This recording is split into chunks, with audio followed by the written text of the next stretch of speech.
আমরা শিল্পীরা কেন কোর্টে দৌড়াবো? এটা তো আমরা বসেও মীমাংসা করতে পারি। আইন আদালত তো সেটা পরের কথা। কিছু হলে কেস করব। আমি শিল্পী সমিতি 2026 3 জুলাই নির্বাচন করছি।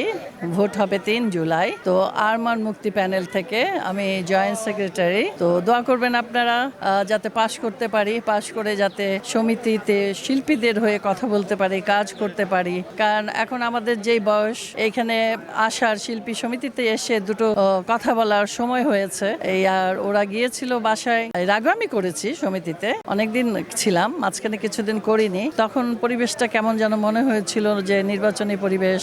যাই হোক, তো করলাম, দেখি এখন দেখা যাক কি হয়। আছে তখন আমরা সবাই বসে কাজ করব, বলবো। সেরকম ইশতেহার আমরা দেই নেই। আর যারা বেকার শিল্পী আছেন, যারা বসে আছেন, কারণ সবাই তো এখন কাজ পায় না। আমি তো নাটক করি দেখে কাজে ব্যস্ত, আর ছবি তো সেরকম হচ্ছে না। যে তাদের অনেক সময় অনেকে অসুস্থ থাকে, তাদের জন্য একটা ফান্ড তৈরি করা, তারপরে যার কাজ তাদের জন্য একটু কাজের সংস্থান করা, আমরা একটা খেলাধুলা করে ফান্ড তৈরি করা।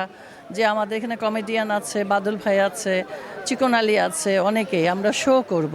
তো এটা আমাদের উদ্যোগে করে যে টাকাটা আসবে, সে টাকাটা আমরা ফান্ডে রাখলে আমরা যাতে সেটা পরবর্তীতে কোনো অসুবিধার জন্য, অসুখ বিসুখের জন্য অনেক কাজে লাগে। টাকা থাকলে তো অসুবিধা নাই, ফান্ডে টাকা থাকলে মনে জোর থাকে। আসলে যেটা চলে গেছে সেটা মন্তব্য করে কোনো লাভ নেই, আর সেটাই, ওটা বলে এখন কোনো লাভ নেই। ওটা অনেক, যেমন কেস আমাদের শিল্পী সমিতির পক্ষ থেকে কেন আমরা কেস কাচারিতে যাব? আমরা শিল্পীরা কেন কোর্টে দৌড়াবো? এটা তো আমরা বসেও মীমাংসা করতে পারি। আমরা প্রথমে বসে মীমাংসা করব, না হলে তখন আইন আদালত তো সেটা পরের কথা। তো এই কাদা ছোড়াছুড়ি, কিছু হলে কেস করব, এই জিনিসটা ভালো লাগে না। আসলে কেস করতে যাব কেন? তাদের মনে আস্থা ছিল না। আস্থা থাকলে তাহলে হয়তো কেস কাচারিতে যেত না। আমি হলে তো বলতাম, ভাই আসো, বসো, আলাপ করো।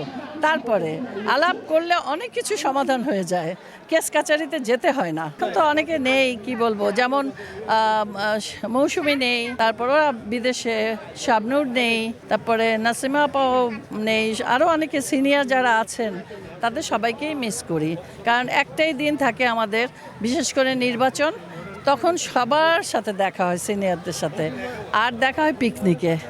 তো এবার অনেককে তো দুনিয়াতে নেই, অনেকে অসুস্থ, আসতে পারবে না, তাদেরকে অবশ্যই মিস করি এবং করব।